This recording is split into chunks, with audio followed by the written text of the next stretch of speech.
Assalamualaikum warahmatullahi wabarakatuh. Rekan-rekan, nama saya Sanul Ikram dengan NIM 2310010077, kelompok 1, mata kuliah Machine Learning, kelas Informatika C. Di sini saya akan menjelaskan terkait tugas kelompok. Presentasikan ini adalah bagian pertama yang akan saya jelaskan terlebih dahulu.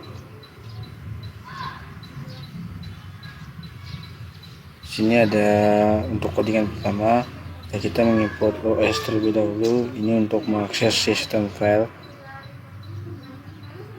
dan mengimport library OpenCV-nya, juga mengimport itertools, yaitu yang dipakai untuk membuat kombinasi angka saat menggambar function matrix tentunya.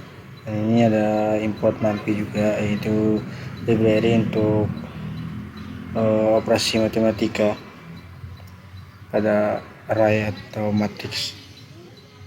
Dan sini juga akan mengimport matplotlib.pilot, itu untuk membuat grafik dan visualisasi datanya.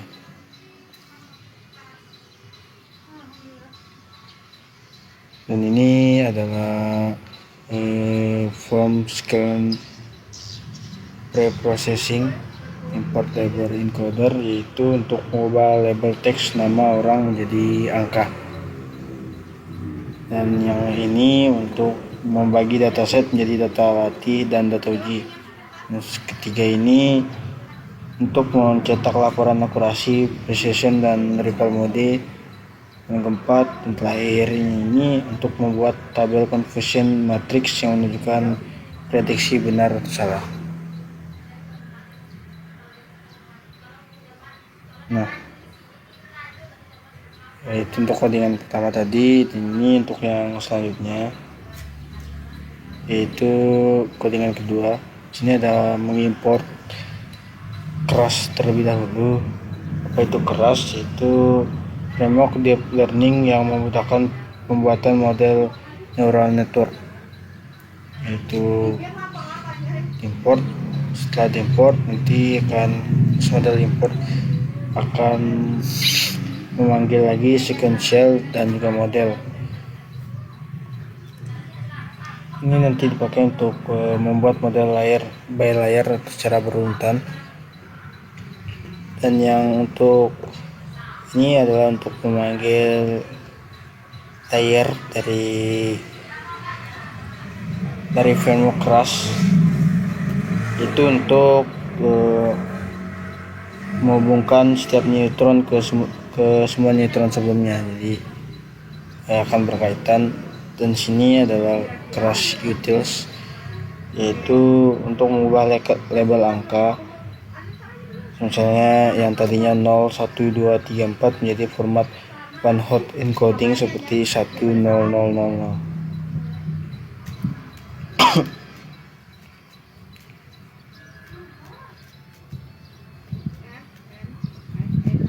Nah, selanjutnya ini masuk ke bagian neural network atau simple cross implementation. Pertama itu generate dataset atau random number with 5 class data. Nah, pertama kita mendefinisikan fungsi dengan parameter dulu, itu ada jumlah datanya, jumlah kelasnya, dan juga tingkat noise-nya. Ini berada dalam satu function, yaitu generate dataset. Dan sini ada labels np-random radian, yaitu untuk membuat label acak dari 0 sampai 4 sebanyak size datanya, tergantung dari size datanya. Dan untuk yang line 3 yaitu x1 ini untuk membuat fitur pertama x1 berdasarkan label ditambah nilai random, lalu dibagi jumlah kelasnya. Jadi parameter ukuran ini atau size ini akan ditambah dengan label, baru dibagi lagi dengan jumlah kelasnya. Dan untuk yang line ke-5 atau X2 ini ada fitur X1 yang dikuadratkan ditambah dengan noise acak. X1 yang dikuadratkan dan ditambah dengan noise acak supaya data tidak terlalu sempurna.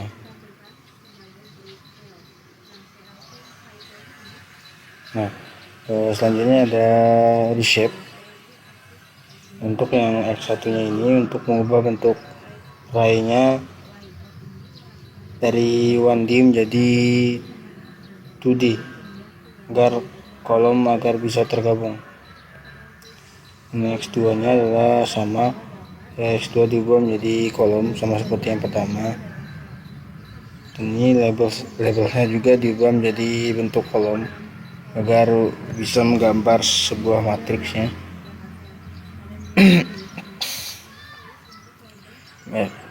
Dan selanjutnya ini adalah untuk menggabungkan X1 dan X2 nya dan label secara horizontal menjadi satu tabel data. Ini untuk mengembalikan dataset yang sudah dibuat return datanya.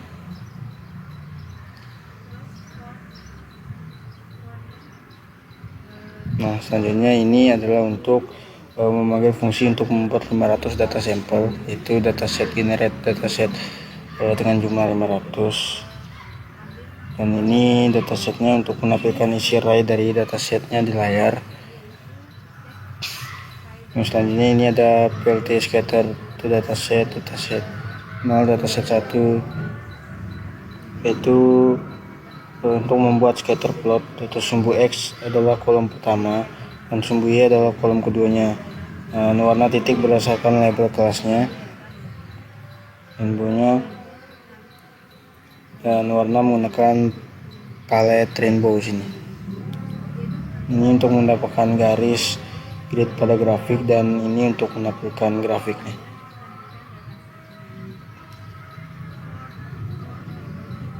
Selanjutnya ini X sama dengan dataset. Ini untuk mengambil semua baris, hanya 2 kolom pertama. Dan untuk yang bagian Y itu mengambil kolom ketiganya sebagai output targetnya. Nah, ini X shape dan Y shape nya untuk menampilkan dimensi data yang harusnya 50,2 dan 500 titik. Selanjutnya masuk ke bagian kedua, yaitu encoding label dan kategori keyalization. Nah, yang di line pertama ini adalah untuk membuat objek label encodernya. Ini variabel LE itu label encoder, jadi kelasnya. Dan ini adalah encoder mempelajari semua nilai unik yang ada di Y. Dan sini tertulis Y, jadi dan bagian sini untuk menyimpan nama-nama kelas unik, itu seperti 0.0 atau 1.0, 2.0 dan selanjutnya dan seterusnya. Dan caranya dan ini untuk menampilkannya label asli sebelum diubah.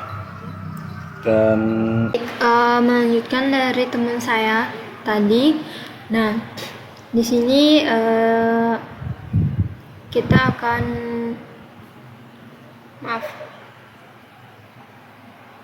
akan ke bagian utama dari face recognition. Nah, di sini saya akan menjelaskan bagaimana cara kita membuat dataset wajah, memperbanyak data dengan argumentasi, lalu mempersiapkan data untuk dimasukkan ke dalam model CNN.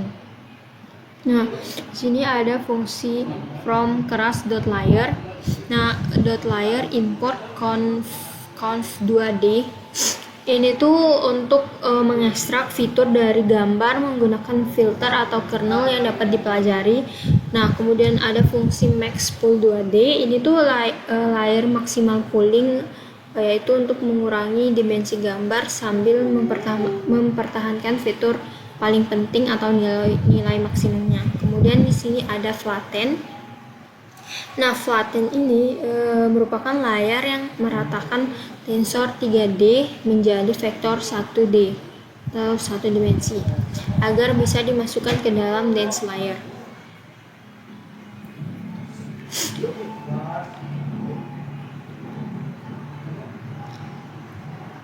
Nah, sebelum load datasetnya, kita itu mengimport 3 layer khusus CNN, yaitu conv 2D adalah lapisan paling penting. Kemudian ada yang namanya ini juga Maxpool 2D. Nah, di conv 2D itu yaitu berfungsi sebagai mata yang mendeteksi fitur seperti tepi, tekstur, dan pola di gambar. Kalau untuk Maxpool 2D sendiri itu untuk menyederhanakan hasil conv 2D dengan mengambil nilai terbesar dari setiap area kecilnya. Nah, flatten itu untuk mengubah data gambar 2 dimensinya menjadi array 1 dimensi sebelum didisklasifikasikan. Kemudian di sini ada fungsi yang namanya depth detect face buka kurung image atau IMG.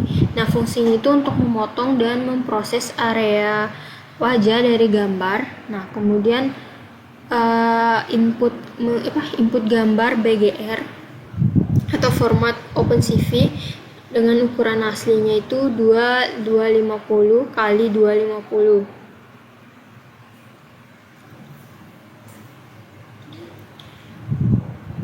Nah, untuk fungsi IMG, ini IMG sama dengan IMG 70 banding 195 dan 78 banding 172. Nah, itu fungsinya untuk mengcrop gambar yang mana dia akan mengambil piksel dari baris 70 sampai 195 dan kolom 78 sampai 172. Nah, ini tuh merupakan koordinat area wajah di dataset LFW. Nah, ukuran cropnya itu ada ini 125 kali 94 pixel atau tinggi kali lebarnya. Nah, image CVT color ini dia itu mengonversi dari BGR ke grayscale. Nah, alasannya itu informasi yang berwarna tidak terlalu penting untuk pengenalan wajah. Nah, dengan grayscale jauh lebih hemat memori dan komputasinya. Nah, untuk fungsi image CV2 resize ini itu untuk meresize gambar ke ukuran seragam atau sama, yaitu 50 kali 50 pixel. Nah, semua gambar itu harus ukuran sama agar bisa diproses di CNN. Nah, kemudian ada fungsi detect face melalui 3 hal. Nah, crop itu untuk mengkonversi ke grayscale dan resize. Nah, crop dilakukan dengan dataset LFW sudah diposisikan sehingga wajah selalu ada di koordinat yang sama.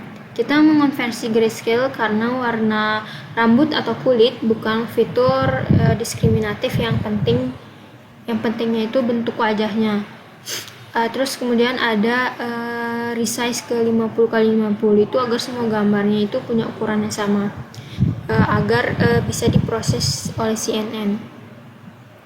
Kemudian ada fungsi di sini depth, print underscore progress, file underscore length, folder, bar size sama dengan 20. Nah, fungsi ini untuk menampilkan progress bar saat loading dataset. Nah, file sampai ke beberapa yang sudah diproses dan fungsi file underscore length itu merupakan total jumlah sampel dalam folder. Yaitu folder. Nah, fungsi folder di sini itu untuk ada berisi nama label atau folder yang sedang diproses, dan bar size itu panjang bar visualisasinya. Visualisasi defaultnya itu 20 karakter. Nah, kemudian untuk fungsi ini ProGR sama dengan ini front, fall, bar size, length. Nah, di sini tuh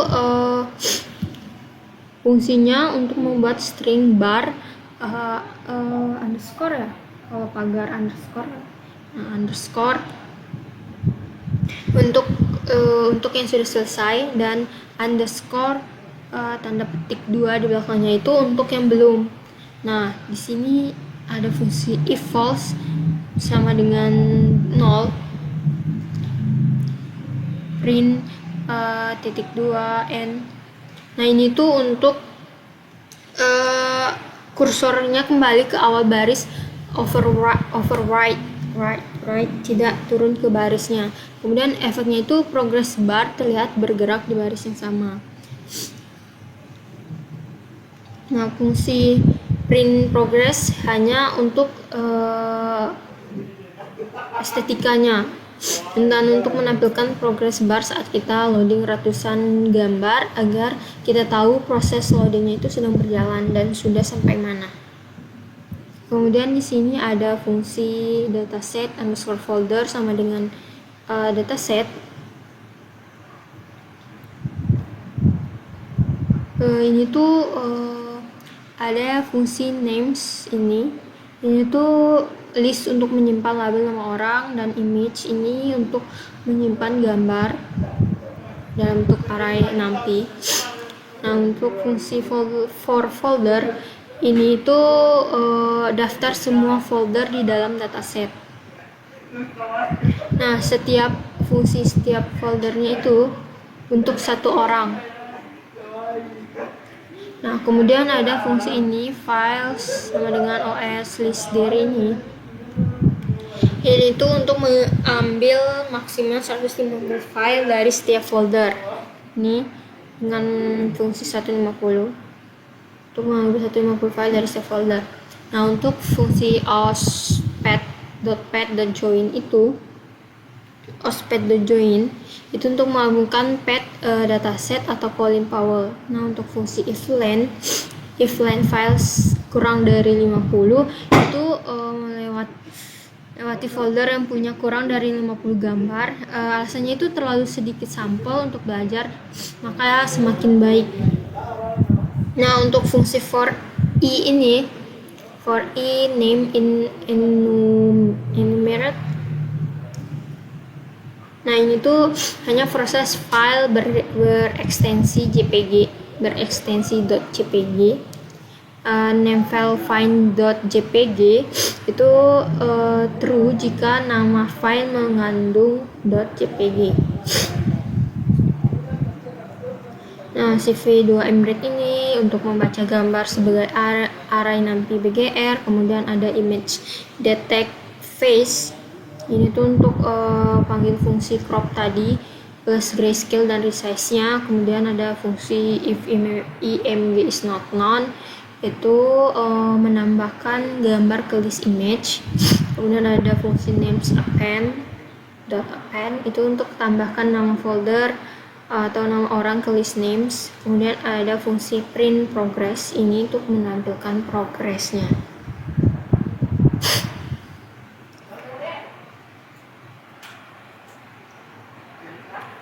Nah, untuk dalam mengeloadnya itu kita iterasi setiap folder dan setiap folder adalah satu orang. Nah, kita akan mengambil maksimum 150 foto per orang dan hanya memasukkan orang yang punya minimal 50 foto.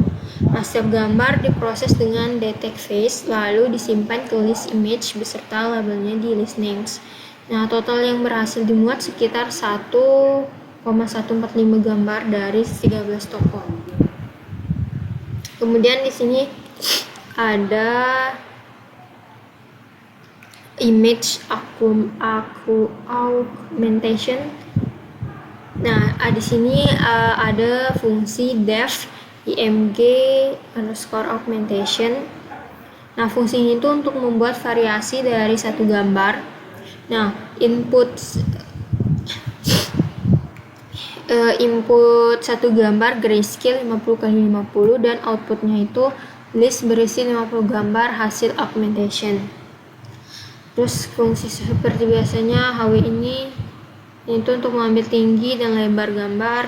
Kemudian fungsi center ini itu untuk titik pusat gambarnya itu dari 25 dan 25. atau 25 kali 25 dan gunakan sebagai pusat rotasinya. Kemudian di sini ada fungsi mroot-nya, mroot rotation, ada mroot ini tuh untuk membuat matriks transformasi 2x3 untuk rotasinya. Kemudian center atau titik pusat rotasinya, kemudian ada angle atau sudut rotasi positif atau berlawanan jarum jam, kemudian ada scale atau faktor skalanya itu 1,0 atau tidak mengubah ukuran. Ini satu tuh.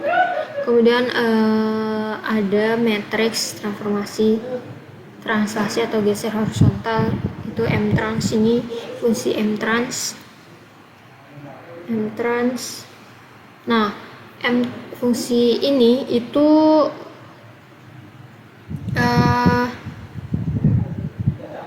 TX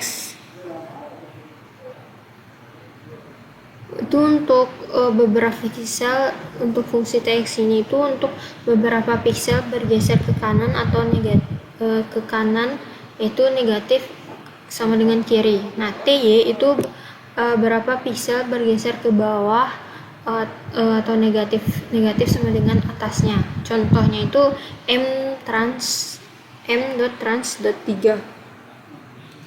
Nah, ini underscore trans underscore 3 itu geser gambar ke piksel kanannya. Kemudian ada fungsi image list kosong. Ini itu untuk menampung hasil augmentasinya nanti. Kemudian ada terapan rotasi, ini image pen. Ini tuh terapan rotasi. Nah, fungsi CV2 wrap affine image MWH itu untuk menerapkan transformasi affinnya ke gambar.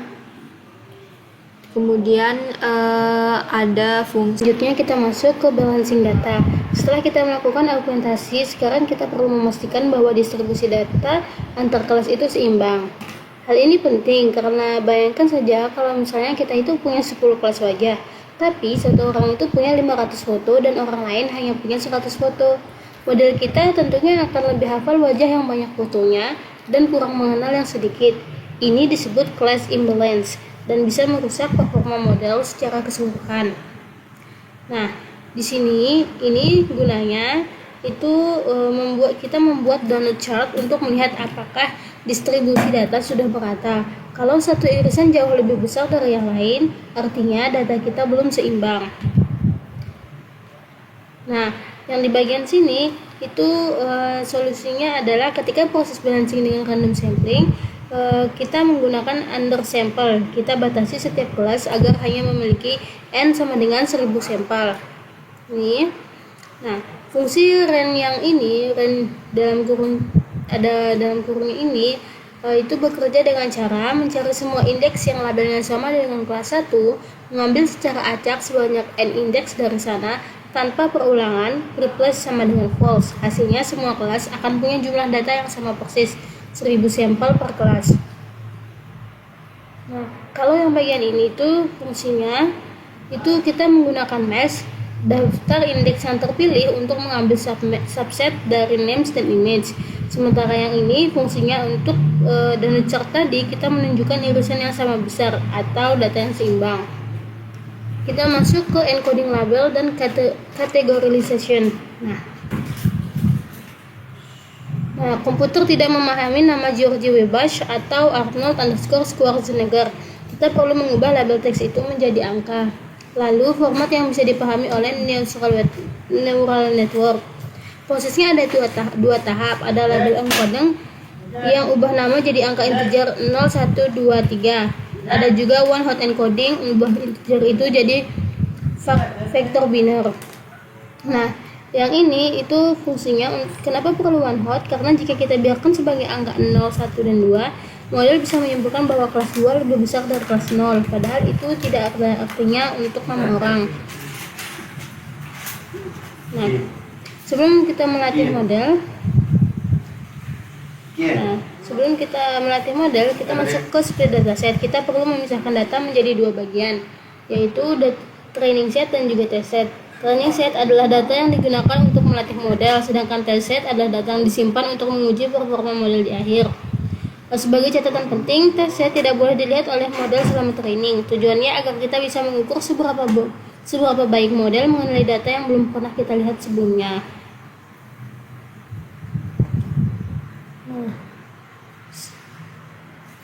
Nah, di sini ada NP array ini, codingan yang ini itu tes saya sama dengan 0,15, artinya 15% data itu digunakan untuk testing, sedangkan 85% itu untuk training. Random state 42 ini memastikan pemisahan data selalu sama setiap kali dijalankan, reproducible, dan data gambar dikonversi ke float 32 agar kompatibel dengan operasi matematika di keras. Selanjutnya kita masuk ke reshape data dan create CNN model. Nah, reshape data ini dia itu CNN atau convolutional neural network membutuhkan input dalam format 4 dimensi: batch, height, width, dan channels. Data gambar kita saat ini masih berbentuk 3 dimensi, jumlah gambar 50 dan 50. Karena gambar kita grayscale atau hitam putih, kita perlu menambahkan dimensi channel dengan nilai 1. Yang ini hasilnya itu sebelum reshape kan 8500,50,50. Setelah reshape dia akan menjadi 8500, 50, dan juga 1. Angka 1 di akhir ini dia itu sama dengan 1 channel grayscale. Kalau gambar berwarna RGB nilainya akan menjadi 3. Selanjutnya kita masuk ke create CNN model. Nah, sekarang kita akan membangun arsitektur CNN-nya. CNN terdiri dari beberapa jenis layer yang bekerja sama. Ada conv 2 dimensi, yaitu mendeteksi fitur lokal seperti tepi, tekstur, dan juga pola pada gambar. Max pool 2 dimensi itu untuk mereduksi ukuran dimensi agar model lebih efisien. Flatten digunakan untuk mengubah output 2 dimensi menjadi vektor 1 dimensi. Dense itu layer full connected untuk klasifikasi akhir, sementara softmax dia mengubah output menjadi probabilitas per kelas. Nah, mungkin sekian dari saya, selanjutnya akan dilanjutkan oleh rekan saya. Terima kasih. Wabarakatuh. Perkenalkan, nama saya Andas Budi. Saya akan memberikan apa yang dijelaskan oleh teman saya tadi. Di sini selanjutnya itu training CNN model. Model sudah kita buat. Data sudah siap. Sekarang saatnya proses yang paling penting, yaitu training atau melatih model. Training adalah proses di mana model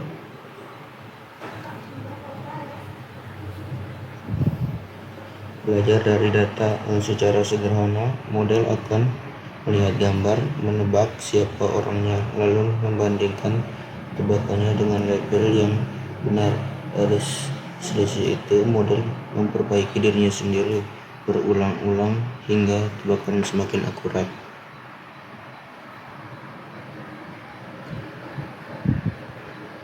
Dan selanjutnya itu input set.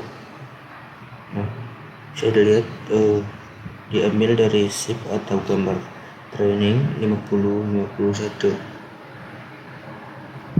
digunakan sebagai referensi dimensi input untuk layer pertama CNN.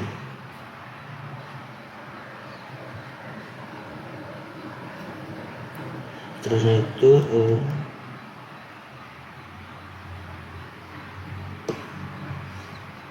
set option approach, sedangkan model melihat seluruh data training satu kali, atau forward pass plus backward pass. 10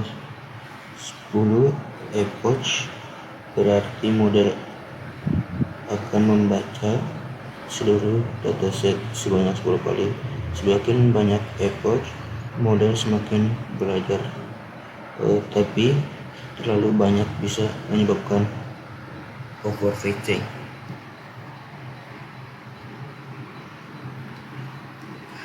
Seterusnya itu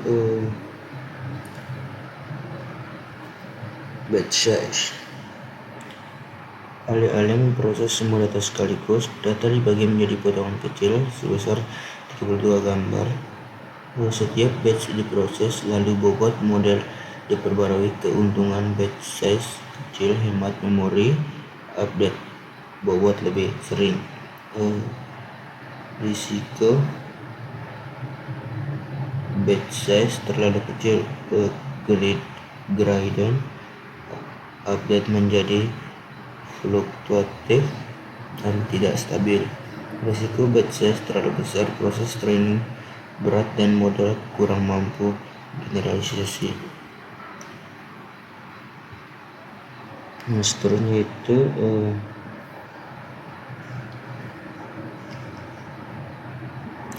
data diacak setiap effort agar model tidak menghafal urutan data. Ini penting untuk mencegah model belajar pola urutan, bukan pola visual. Seterusnya itu validation split. 15% dari data training dipisahkan secara otomatis sebagai validation set. Validation set digunakan untuk memantau performa model pada data yang tidak dilatih. Ini berbeda dengan test set. Validation digunakan selama training, test set digunakan di akhir.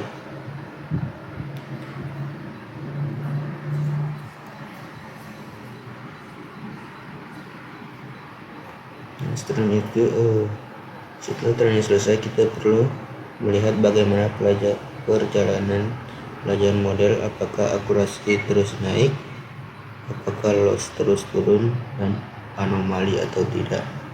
Kita gunakan fungsi evaluate model untuk mengetahui grafik akurasi dan loss.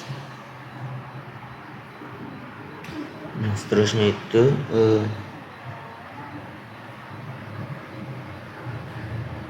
set model. Setelah model berhasil dilatih, kita simpan ke disk agar tidak perlu berlatih ulang dari awal setiap kali ingin menggunakannya. Seterusnya itu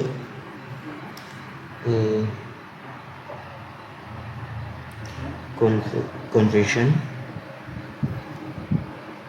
prediksi dan evaluasi, conversion metric dan klasifikasi report. Sekarang kita uji model menggunakan test set data yang benar-benar belum pernah dilihat model selama training.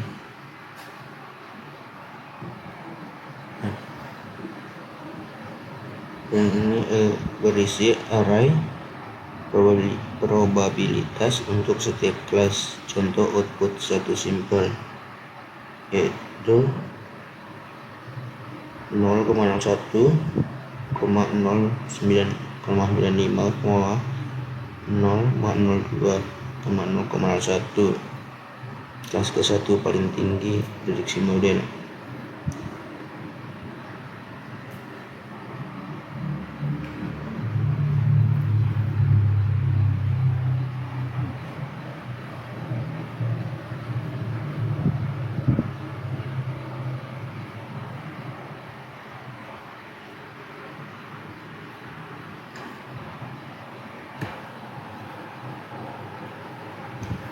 Yaitu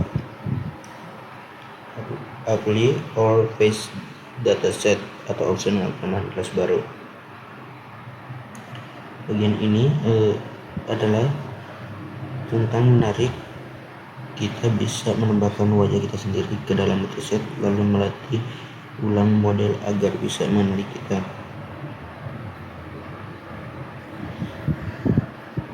Ini itu adalah kode ini. Sudah lihat kodenya. Membuka kamera laptop dan mengambil 50 foto secara otomatis. Foto disimpan ke folder baru dengan nama kita sebagai label kelas. Setelah itu ulangi seluruh proses load dataset, argumentasi, blazing, encoding, train test, yaitu face recognition, Recognition on Video Frame. Ini adalah bagian akhir dan paling seru, kita menggabungkan semua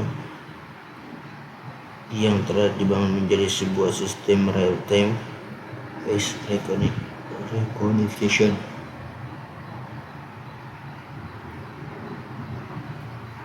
Menggunakan kamera. Ya, alurnya itu kamera deteksi wajah menggunakan hardcase classic fill, crop dan traces area wajah, masukkan ke model CNN untuk dikenali, tampilkan nama dan konfigurasi di atas body box.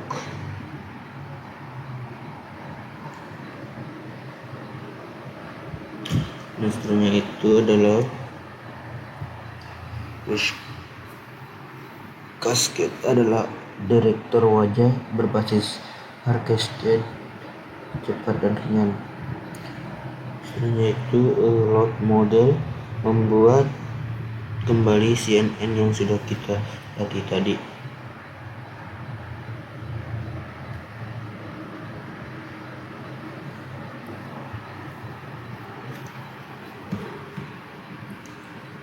Nah, seterusnya itu akan dilanjutkan oleh rekan saya. Terima kasih.